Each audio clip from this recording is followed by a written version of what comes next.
dalam laporan tahun ini kenapa beban pajaknya gede banget? Cari cara dong untuk dikurangin lagi. Laporan keuangannya kurang banget deh. Kayaknya butuh dana tambahan untuk perusahaan ini. Ada nggak ya perusahaan yang mau nyumbang? Kamu butuh dana untuk penelitian dan pengembangan kamu. Butuh banget nih, perusahaan aku lagi kurang dana untuk penelitian dan pengembangan. Aku bisa loh kasih kamu sumbangan dengan syarat berarti aku dapat dong pengurang beban pajak. Eits, tunggu dulu. Emang benar sumbangan untuk penelitian itu bisa dijadikan sebagai pengurang pajak, sebagai biaya yang dapat dibebankan? Yuk, kita cari tahu. Halo, perkenalkan, nama aku Rizky Nalasa Putri, seorang mahasiswi dari Ilmu Administrasi Fiskal UI yang akan menemani kalian beberapa menit ke depan untuk mengeksplorasi mengenai salah satu jenis sumbangan yang dapat dibebankan sebagai biaya, yaitu sumbangan dalam rangka pengembangan dan penelitian. Yuk, kita langsung masuk saja. Riset. Apa sih yang terpikirkan dalam benak kalian kalau mendengar kata riset? Tentunya, bagi seorang mahasiswa seperti aku, kata riset ini sangat familiar. Apalagi bagi dosen yang ada di lingkungan kampus. Riset adalah sebuah kegiatan sistematis dan juga ilmiah untuk menyelidiki dan memecahkan suatu masalah. Nah, sebagai seorang mahasiswa pajak, aku ini pernah bertanya-tanya, kalau misalnya seorang individu atau sebuah instansi itu mau menyumbangkan dana ataupun fasilitas untuk keperluan riset kampus, perlakuan perpajakannya bagaimana ya? Nah, di video ini kita akan membahas bagaimana perlakuan perpajakan dari sumbangan dalam rangka pengembangan dan penelitian dari sisi pemberi sumbangan. Yuk kita lanjut ke materi selanjutnya. Pertama-tama, kita akan masuk kepada konsep deductible expense. Apa sih itu deductible expense? Deductible expense merupakan biaya-biaya yang dapat dikurangkan sebagai pengurang pajak. Jadi, biaya tersebut itu menjadi pengurang bagi wajib pajak untuk mengetahui jumlah dari penghasilan neto yang akan digunakan sebagai dasar penghitungan pajak penghasilan. Nah, sumbangan, pengembangan, dan penelitian yang akan kita bahas ini tentunya termasuk ke dalam biaya deductible expense.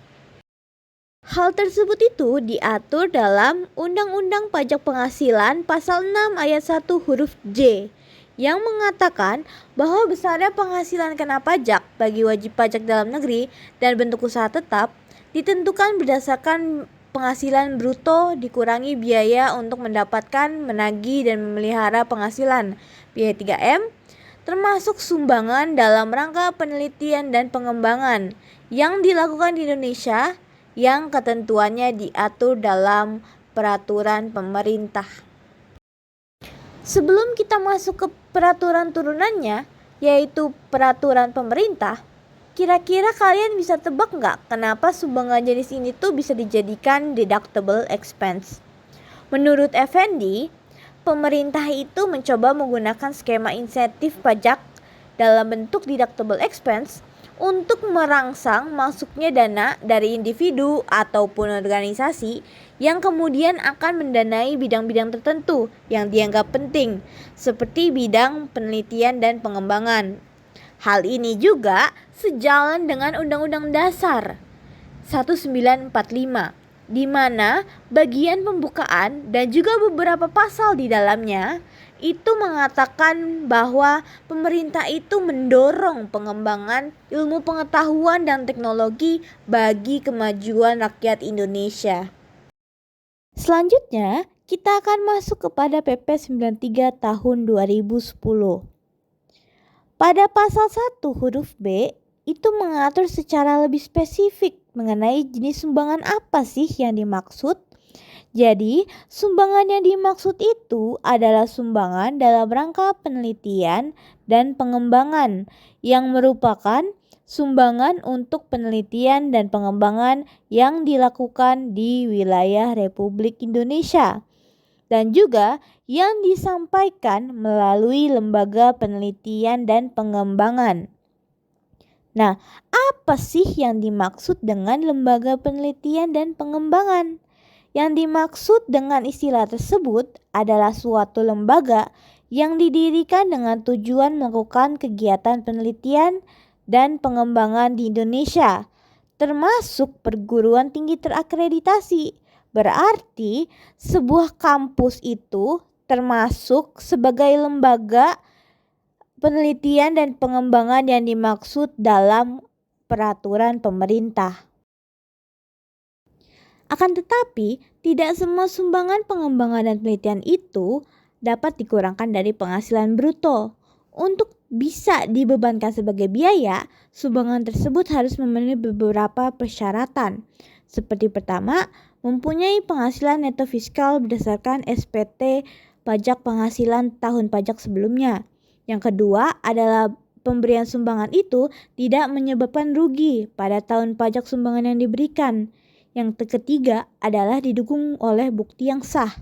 Dan yang keempat adalah lembaga yang menerima sumbangan itu memiliki NPWP, kecuali badan yang dikecualikan sebagai subjek pajak sebagaimana diatur dalam Undang-Undang tentang Pajak Penghasilan. Nah, bila sudah memenuhi persyaratan tersebut, sumbangan itu dapat diberikan dalam bentuk uang dan atau barang. Akhirnya kita kembali kepada kasus pertama yang ditampilkan pada awal video. Jadi, apakah perusahaan tersebut dapat membebankan biaya sumbangan dalam rangka penelitian dan pengembangan dalam laporan keuangannya untuk dijadikan sebagai pengurang pajak? Jawabannya adalah bisa. Bila pertama, dia mempunyai penghasilan neto fiskal. Lalu yang kedua adalah tidak menyebabkan rugi pada tahun pajak sumbangan diberikan. Yang ketiga adalah didukung oleh bukti yang sah. Yang keempat, lembaga yang menerima sumbangan yang melakukan penelitian itu memiliki NPWP. Lalu yang terakhir adalah penelitian dan pengembangan dilakukan di Indonesia. Nah, bila memenuhi syarat, sumbangan dalam bentuk uang ataupun barang dapat diberikan. Sehingga pada pihak yang memberi sumbangan dapat dijadikan sebagai biaya untuk dibebankan. Nah, tentunya sekarang kalian sudah mengerti bukan bagaimana sumbangan dalam rangka pengembangan dan penelitian bisa dijadikan sebagai pengurang pajak. Sampai situ saja video ini. Terima kasih sudah memperhatikan dan mohon maaf bila ada kesalahan kata. Sampai jumpa di video selanjutnya.